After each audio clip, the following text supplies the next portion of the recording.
Ayan, wala po muna tayong upload mga kapudi. Pero meron po tayong naka-pending na i-edit. Kaya bigla po tayo nagkaroon ng emergency. Ayan.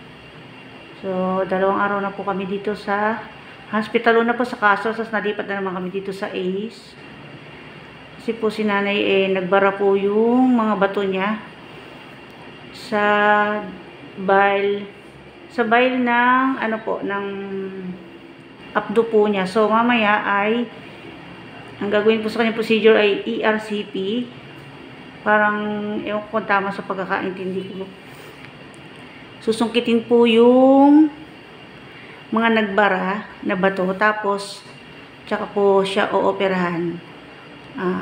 Tatanggalin na yung kanyang abdo. So naninilaw na po si nanay.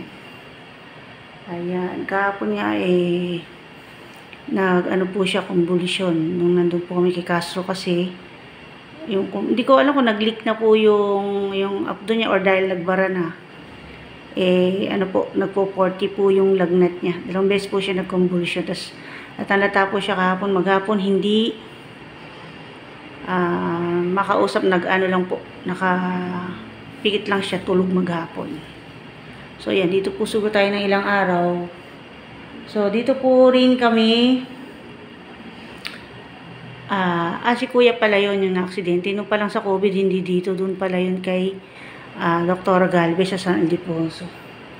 So, ayan. Hindi ko pa ma-front cam kasi malabo nga po yung camera nung aking cellphone dahil kababaksak. Ayan.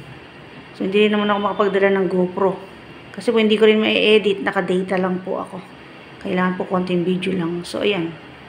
Sana po kahit pa konting-konting video makapag-upload tayo para ma-update ko po kayo. Ayan.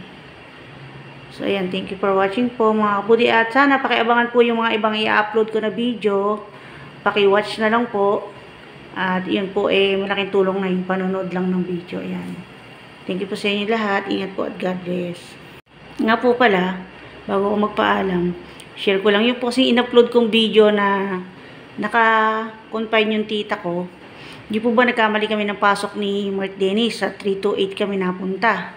Supposed to be pala 330 yung room po nung tita ko. Ang sabi ng guard 328. Doon po siya na-confine sa room na yun sa 328 nung hating gabi na sinugod ko po siya sa Castro. Dahil dinangaraw po niya. Kaya kasi sinisikmura po siya.